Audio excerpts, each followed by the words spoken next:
lessons are metaphorically to you about hiring and payment policies of previous generations of Oxford, right?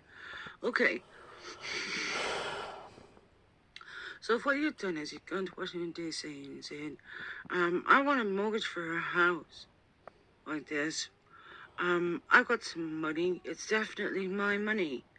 My family are old and are used to having lots of money. And basically what it is, I want you to give me the deeds and I'll pay you after. What they're gonna do is check like this that you aren't defrauding someone. You aren't defrauding the lottery, your parents, your friends, your staffs, your co-workers, your ex-wives, husbands, all of them. Everybody you ever met. Somebody you saw in a library.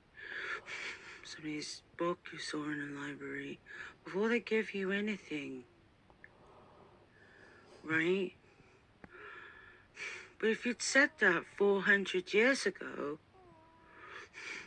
they could have given you that. And the problem with Oxford is now what they do is, I want you to have 6 A-levels at 8th grade like this. Like this. Do you know how many, like, working class families achieve 6 A-levels the first time? Then they're 18 years old. Not many. Never mind if they're working for Vogue, which a number of them do.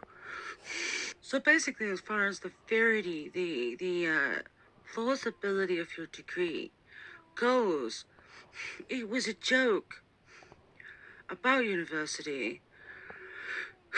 You couldn't prove where your funds came from. You couldn't prove what your name was, or your DNA, or your heritage, or your gender, or your religion, any of those things at any time until very recently. And it peaked in the 80s. Remember the movie Hackers, about the way they hacked MIT? MIT was one of the most respected universities in America. That was a joke for them. It was a joke. Unless, you know what I mean, you've been there and you've tried, right? There's no way that you could tell that Oxford or MIT were any better than any of the university on the list. Possibly a lot worse than new colleges. So, although Oxford is respectable now, it might have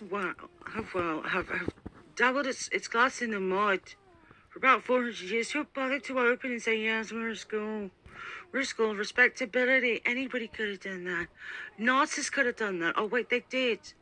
They did it in South Africa.